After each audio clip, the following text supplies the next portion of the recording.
Halo teman-teman semua, pada saat ini kita akan memasuki materi yang baru yaitu Externalities, Public Goods, and Common Resources atau kita pada video kali ini berfokus pada eksternalitas dan kaitannya yang paling erat itu dengan ekonomi lingkungan. Tapi sebenarnya eksternalitas tidak hanya ekonomi lingkungan ya, tapi paling sering dikaitkan dengan ekonomi lingkungan.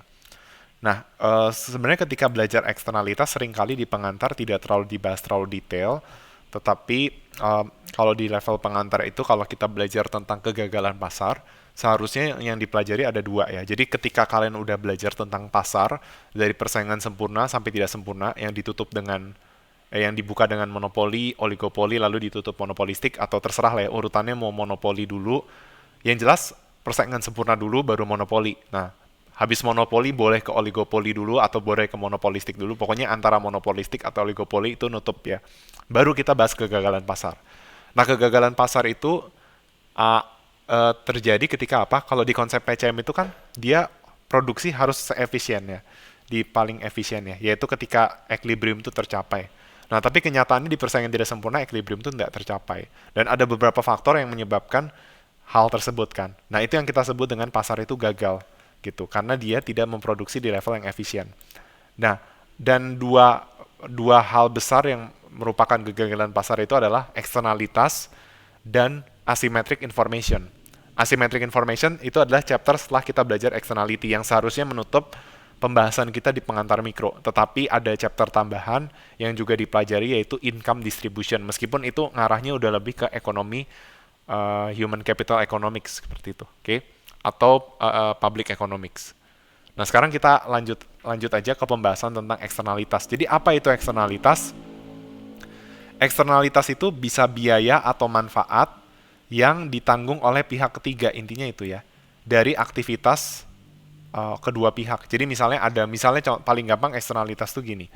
Ada perusahaan apa ya? Misalnya perusahaan tekstil di suatu daerah. Sebenarnya siapa sih yang perusahaan tekstil itu barangnya itu kan berarti kan mereka sebagai produsen dan konsumennya itu bisa jadi di luar kota dan sebagainya. Nah, tapi ada orang-orang yang tidak ikut dalam transaksi, yaitu orang yang tidak membeli produknya dan orang yang tidak bekerja di perusahaan tersebut. Nah, mereka terkena dampak lingkungan. Padahal mereka tidak ikut dalam transaksi. Nah, itu yang disebut dengan eksternalitas. Jadi ada pihak ketiga yang mendapatkan beban biaya atau keuntungan, benefit. Jadi eksternalitas itu bisa biaya atau manfaat kalau kamu nggak ikut bertransaksi. Contohnya kalau paling gampang ya memang lingkungan ya. Ada orang buka usaha, kamu nggak ikutan, kamu nggak beli barangnya, tapi kamu ada di daerah sekitar situ terkena dampak polusi udara. Nah, itu eksternalitas negatif. Kalau eksternalitas positif, contohnya gimana? Misalnya kamu tinggal di suatu apartemen, lalu kamu mendengar teman sebelah kamu itu bernyanyi dan kebetulan suaranya merdu dan kamu merasa senang ketika mendengar suaranya dia. Kamu nggak bayar untuk itu. Padahal kalau kalau kamu sih sebenarnya bersedia untuk bayar gitu kan. Kalau dia nyanyi. Nah, itu namanya eksternalitas positif. Kamu dapat manfaat. Padahal kamu nggak ikut dalam transaksi. Oke. Nah, itu disebut dengan eksternalitas positif. Oke. Nah, dan berkaitan dengan eksternalitas itu kita mengenal. Jadi selama ini kan kita belajar bahwa marginal revenue itu sama dengan marginal cost ya. Nah, sekarang marginal revenue itu sama aja kayak marginal benefit. Jadi nanti ketika kalian dapat pemahaman baru ya. Selama ini kaitannya kalau cost itu supply benar, tapi kalau benefit itu atau utility itu bisa dikaitkan sama demand. Ya, jadi ketika ada kurva demand dan supply, ini bisa marginal benefit dan marginal cost. Nah, jadi selama ini kalau kita bicara kondisi optimal di PCM itu ketika MB sama dengan MC. Ya, demand sama dengan supply itu adalah marginal benefit sama dengan marginal cost. Nah, tetapi masalahnya ya tadi misalnya kita memperhitungkan adanya kerusakan lingkungan atau biaya eksternal. Nah, jadi seringkali kalau di buku tuh kalau kasusnya lingkungan bisa dua penyebutan ya. Ada yang namanya biaya eksternal, ada yang namanya damage cost. Itu dua hal yang sama, ya. Kalau di buku Cash and Fair dipakainya EC, external cost. Makanya marginal external cost. Dan rumusnya, nah, jadi kalau nanti di buku ada ditulis MDC itu sama ya. MDC, MEC itu sama. Bedanya D di sini singkatannya damage. Kalau E di sini itu eksternal. Tapi sebenarnya dua-duanya sama-sama mau ngomongin biaya eksternal. Bedanya kalau D itu spesifik di biaya kerusakan lingkungan. Kalau MEC itu kasusnya nggak harus lingkungan gitu ya. Nah, Jadi ketika kita memperhitungkan biaya eksternal, itu tuh kuantitas ini tidak optimal, tidak socially optimal. Nah, makanya kita mengenal konsep socially optimal, yaitu ketika memperhitungkan biaya eksternal. Jadi kondisi MBMC ini adalah kondisi optimal yang tidak memperhitungkan faktor lingkungan atau faktor-faktor eksternal. Ketika diperhitungkan faktor eksternal, maka kondisi optimal yang baru adalah MSB sama dengan MSC. Ya, jadi marginal social benefit sama dengan marginal social cost. Dalam kasus eksternalitas negatif, berarti demand-nya nggak berubah, ya. Yang berubah itu hanya cost, berarti hanya ada unsur MSC-nya, seperti itu. Nah, di mana MSC adalah MC ditambah MEC. Berarti biaya eksternal itu akan mempengaruhi biaya sosial, gitu. Dan itu menyebabkan outputnya berbeda. Nah, di sini kita bisa lihat ceritanya tanpa adanya eksternal, tanpa memperhitungkan biaya eksternal. Di sini dibilangnya no externality, tapi saya lebih setuju tidak, anggap aja dia tidak memperhitungkan biaya eksternal. Seharusnya dia produksi di level Keystar dan menetapkan harga P-Star. Tapi ketika dia memperhitungkan biaya eksternal, ya, maka terbentuklah kurva MSC atau marginal social cost. Sehingga kita bisa lihat quantity yang diproduksi lebih sedikit dan harga barang itu meningkat. Karena apa? Karena biaya produksinya naik. Mula-mula perusahaan hanya dibebankan biaya private aja. Kalau produksi barang ini perlu keluar uang segini, ya udah itu biayanya dia. Tetapi sekarang dia memperhitungkan faktor eksternal atau faktor lingkungan misalnya. Dan itu menyebabkan adanya kenaikan biaya produksi seperti itu. Nah, biasanya pemerintah mengenakan yang namanya pajak Pigovian ketika eksternalitas negatif. Jadi pajak Pigovian itu berperan sebagai external cost-nya. Oke. Nanti saya akan jelaskan apa itu pajak Pigovian lebih detail. Jadi kondisinya bukan lagi, kan kalau di PCM kondisinya P sama dengan MC, nantinya kalau sudah diperhitungkan social cost-nya jadi P sama dengan MSC. Oke, yang penting kondisi yang baru adalah MSC sama dengan MSB. Dan ternyata dengan adanya eksternalitas membuat kondisinya tidak efisien memang. Ya, yang diproduksi lebih sedikit dari seharusnya. Tetapi memang itulah kenyataannya. Oke. Nah, saya akan langsung ke ini ya. Jadi ini contoh eksternalitas negatif. Ya, sehingga quantity optimalnya lebih sedikit dan harganya itu naik, ya. Sedangkan kalau eksternalitas positif itu kan adanya manfaat eksternal. Nah, berarti kasusnya adalah supply-nya tidak bergeser, tapi demand-nya bergeser misalnya, ya. Sehingga ketika ada eksternalitas positif, kuantitasnya lebih besar dari yang seharusnya, gitu. Oke. Nah, berarti demand-nya yang bergeser, teman-teman. Oke. Nah, selanjutnya kita akan bicara tentang masalah bagaimana sih mengatasi eksternalitas. Ya, kalau tadi misalnya kasusnya eksternalitas negatif. Misalnya dalam kasus lingkungan itu seperti ini, ya. Perusahaan itu tadinya kondisi optimalnya dia memproduksi 50 unit barang. Nah, masalahnya 50 unit barang ini dianggap menghasilkan polusi terlalu banyak seperti itu. Ya, dia menghasilkan polusi yang terlalu banyak sehingga produksi itu perlu dikurangi menjadi 30 unit ceritanya. Bukan berarti 30 unit tidak menghasilkan polusi sama sekali, bukan. Tetap menghasilkan polusi tetapi dianggap polusinya tidak terlalu banyak gitu. Maksudnya masih kondisi ideal. Nah, berarti apa yang harus dilakukan oleh intervensi pemerintah? Nah, dia harus mengenakan pajak. Nah, apa peran pajak? Pajak itu meningkatkan biaya produksi perusahaan sehingga dia netapin harga lebih tinggi dan itu mendorong demand itu menjadi 30 unit. Jadi equilibrium yang baru tercapai di 30 unit. Nah, pajak yang kita gunakan untuk mengatasi eksternalitas. Nah, kalau dikatakan mengatasi eksternalitas itu seringkali disebut menginternalisasi eksternalitas. Itu disebut dengan sebutannya itu adalah pajak Pigovian. Nah, ini berbeda dengan pajak non-Pigovian. Makanya pajak itu dibagi dua, Pigovian dan non-Pigovian. Selama ini kalau kalian tahu ada pajak PPN, pajak segala macam, itu bukan pajak Pigovian. Itu disebut pajak non-Pigovian. Dan kita tahu fungsi dari pajak adalah sumber penerimaan pemerintah. Nah, tetapi pajak Pigovian itu dia bukan untuk menghimpun dana. Ya, pajak Pigovian itu diberikan kepada perusahaan untuk menginternalisasi eksternalitas dengan cara apa? Dengan adanya pajak Pigovian itu akan mengubah perilaku pasar. Sehingga quantity equilibrium yang baru itu berada di socially optimum, ya. Jadi tujuan dari pajak Pigovian itu bukan untuk menghimpun dana, tapi untuk mengubah perilaku. Ya, si pasar naikin harga karena biaya produksinya naik, konsumen itu juga ngurangin permintaannya karena kenaikan harga. Sehingga kuantiti berkurang di level sosial optimum yang baru seperti itu. Nah, kenapa saya bilang pajak Pigovian bukan untuk menghimpun dana? Eh, karena pemerintah tidak menargetkan besarnya pajak Pigovian. Tergantung kondisi yang ada, ya. Kalau kondisinya memang perlu turun sekian, maka dia harus diturunin segitu, ya. Kan kita kalau kalian belajar konsep pajak, ada yang namanya bagaimana cara memaksimumkan tax revenue. Nah, ini mungkin kalian belum belajar. Nah, kalau pajak Pigovian tuh nggak ada istilah tax maksimum, nggak. Maksudnya memaksimumkan revenue dari tax, nggak. Karena memang pajak Pigovian itu harusnya nggak ada. Tapi kenapa harus ada pajak Pigovian? Tujuannya untuk mengubah perilaku pasar. Jadi pemerintah tidak seperti kayak gimana supaya bisa memaksimumkan pajak dari pajak Pigovian atau bagaimana mengelola uang dari pajak Pigovian. Enggak, seharusnya pajak Pigovian itu hanya untuk mengubah perilaku. Nah, tapi memang kan ada uang yang terkumpul. Nah, uang itu juga seharusnya tidak diambil alih oleh pemerintah untuk alasan apapun. Ya, jadi uang itu seharusnya buat menginternalisasi kerusakan lingkungan misalnya. Ya, untuk memperbaiki lingkungan dan sebagainya. Oke? Seperti itu.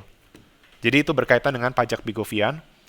Nah, berarti kalau subsidi, itu berarti namanya subsidi Pigovian. Tujuan dari subsidi Pigovian itu adalah karena kita bisa lihat kalau di eksternalitas negatif, optimum yang baru itu adalah harus lebih kecil. Tapi kalau di eksternalitas positif, optimum yang baru itu lebih besar, seperti itu. Nah, berarti kita bisa lihat harganya juga naik. Dan ini perlu ada yang namanya subsidi, gitu. Oke. Supaya bisa diproduksi lebih banyak sampai di level optimal, yaitu MSB sama dengan MSC. Oke. Seperti itu. Oke, sekarang kita akan lanjutkan pembahasan kita.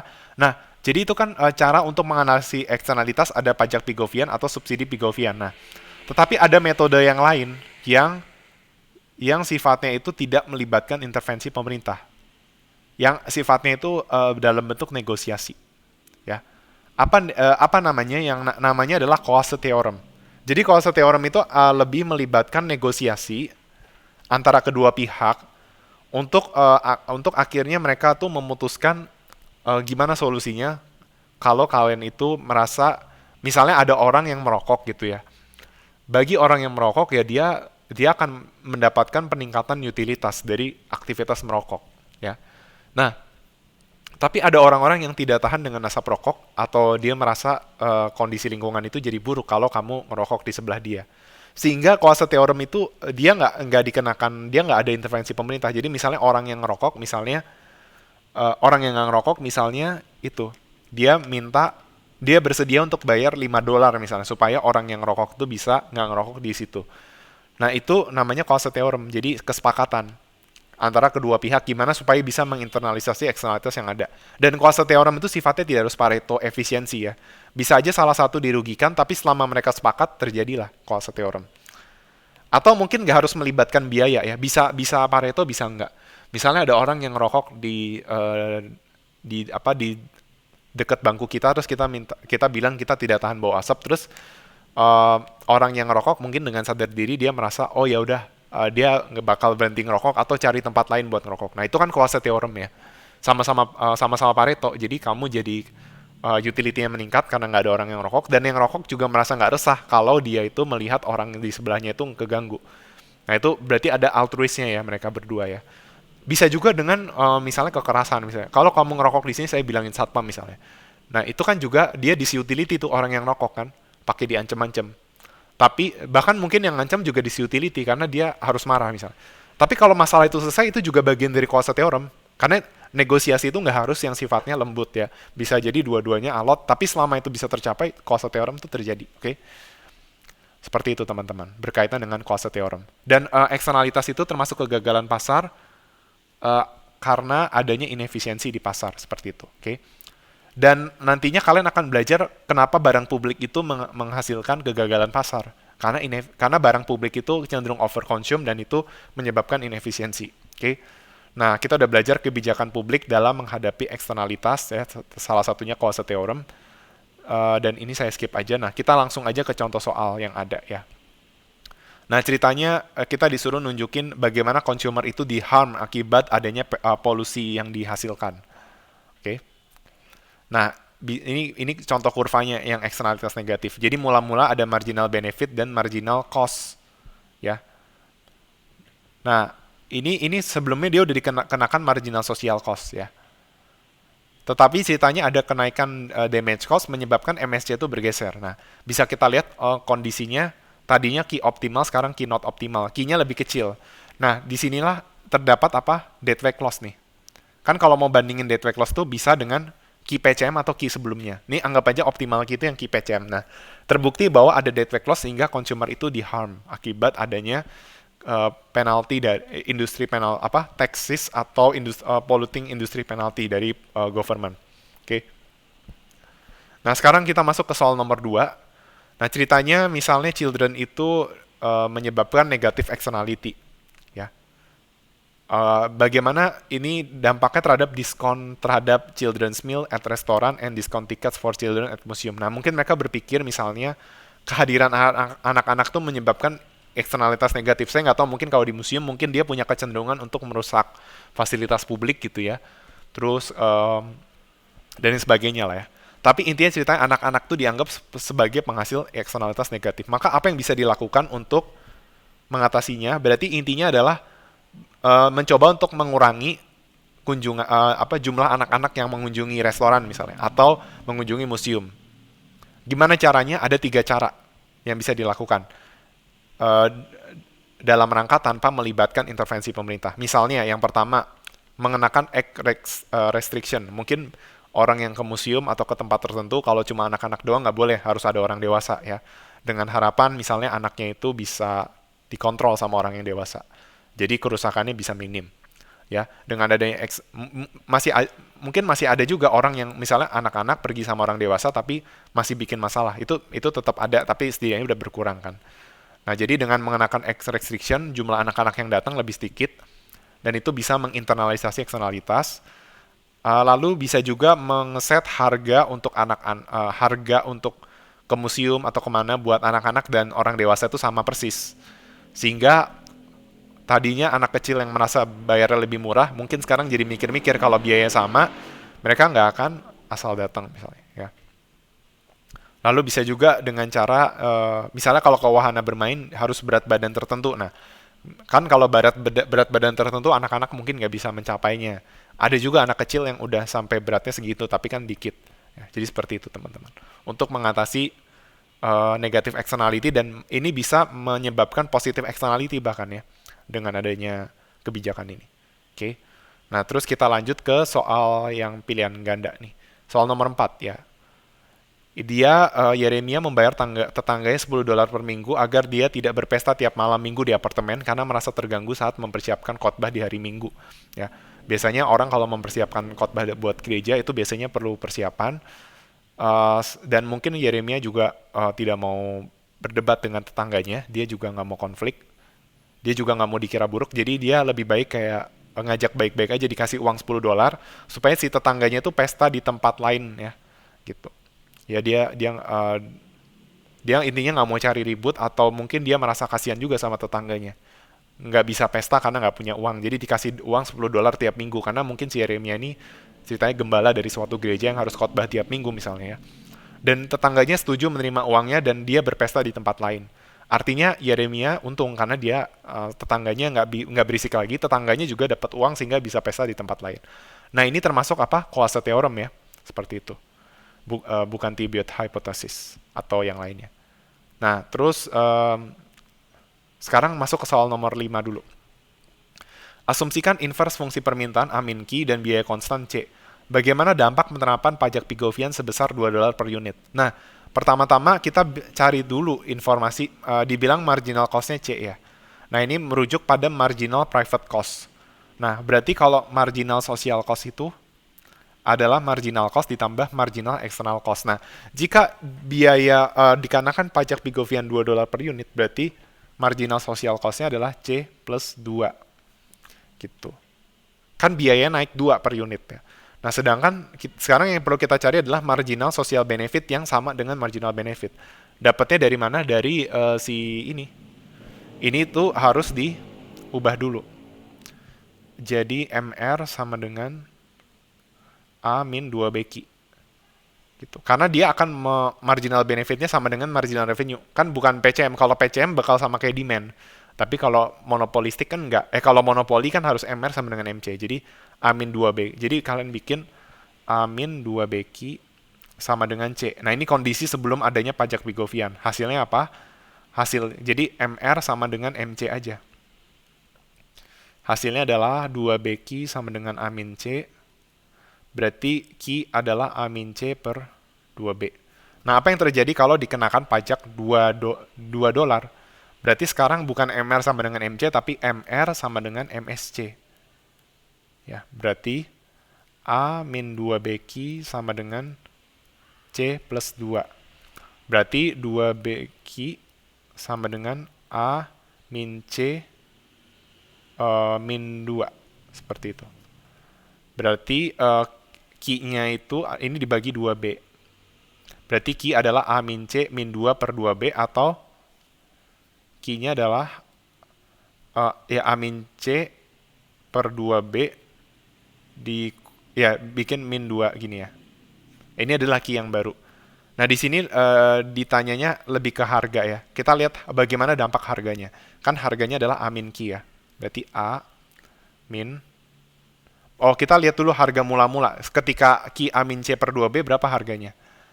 Nah, kan kalau A min Q berarti A min C per 2B, ya kan? Hasilnya apa? Hasilnya adalah A plus, berarti kan A dikurang A per 2, berarti A per 2 ya. Berarti A per 2 ditambah C per 2B. Oke, ini ya seperti itu ya teman-teman ya. Jadi ini intinya A plus C per 2B gitu ya. Nah, sedangkan sekarang kita lihat ketika ada pajak, kamu masukin aja nih. A min C per 2B, tapi ada kurang 2 per 2B. Nah, nanti kalian akan dapat hasilnya adalah P sama dengan A plus C per 2B ditambah 1. Gitu. Jadi kesimpulannya apa? Ketika ada pajak 2 dolar per unit, harga barang bakal naik 1 dolar pada pasar monopoli. Nah, tapi kalau kasusnya PCM, kan MR sama dengan dia sama ya. Berarti kalau PCM itu lebih terdampak ya. Dia bakal harga barangnya naik berapa. Nah, itu kalian bisa coba aja. Oke. Tapi kalau monopoli, intinya harga barang bakal naik sebesar 1 dolar. Kalau ada pajak Pigovian 2 dolar per unit. Oke. Nah, sekarang kita masuk ke soal nomor tinggal 6, 7, 8. Dan seterusnya. Nah, mungkin nomor 6 dulu nih. Jika private cost untuk setiap satu ikan di laut sebesar 10, maksudnya 10 Ki, berarti langsung nih dapat soal kayak gini, MPC-nya 10. Lalu biaya kerusakan atau biaya eksternalnya adalah 3 Ki kuadrat plus 40. Berarti cari MDC. 6 Ki berarti. Nah, berarti marginal social cost-nya adalah 10 plus 6 Ki. Nah, yang ditanya adalah hitunglah tambahan social cost dari tangkapan 10 ikan. Nah, kita udah dapat persamaan MS-nya adalah 10 plus 6 Ki. Ganti Ki-nya jadi 10, dapat MS-nya adalah 70. Jadi jawabannya adalah yang B untuk nomor 6. Nah, terus nomor 7 ini juga tahu ya. Bagaimana dampak pemberian subsidi oleh pemerintah dalam menginternalisasi eksternalitas positif sehingga tercapai kondisi MSB sama dengan MSC. Nah, jawabannya bukan yang D ya. Jawabannya adalah yang B. Menggeser kurva demand atau MSB ke kanan. Ini saya nggak tahu kenapa yang ini. Yang jelas kalau ada eksternalitas positif, ada external benefit dan itu menyebabkan demand itu bergeser ke sebelah kanan di level sosialnya. Ya, jadi jawabannya adalah B, menggeser kurva demand atau MSB ke kanan. Nah, terus kita lanjut ke soal nomor, tinggal satu soal terakhir nih. Nomor 9. Jadi pemerintah ceritanya ingin menurunkan polusi 60 unit, sehingga setiap perusahaan memiliki 20 unit tradable pollution permits. Apa yang akan terjadi jika kondisi biaya untuk penurunan polusi diminimumkan? Nah, berarti ini kan initial pollution levelnya. Dan ini adalah biaya reduksi dari menurunkan polusi per satu unit. Logikanya gini, kalau mereka mau mencapai kondisi optimal, berarti yang biayanya paling murah itu kan perusahaan C, ya. Berarti perusahaan B itu yang paling mahal, perusahaan C yang perusahaan C itu yang paling murah gitu. Nah, berarti apa yang akan terjadi? Yang akan terjadi itu adalah perusahaan B itu akan menjual pollution permits-nya ke perusahaan C. Kenapa? Karena dia itu kan dia kalau sekarang polusinya 40 unit. Kalau dia mau nurunin sebesar per unitnya itu $30. Jadi lebih baik dia kasih izinnya ke perusahaan C aja. Jadi nanti dia dapat tambahan dari perusahaan C seperti itu. Oke. Okay? Dan itu menyebabkan perusahaan B akan menjual pollution permits ke perusahaan C seperti itu. Oke. Okay? Nah, sampai situ aja penjelasan untuk externality ya. Terima kasih atas perhatiannya ya teman-teman semua.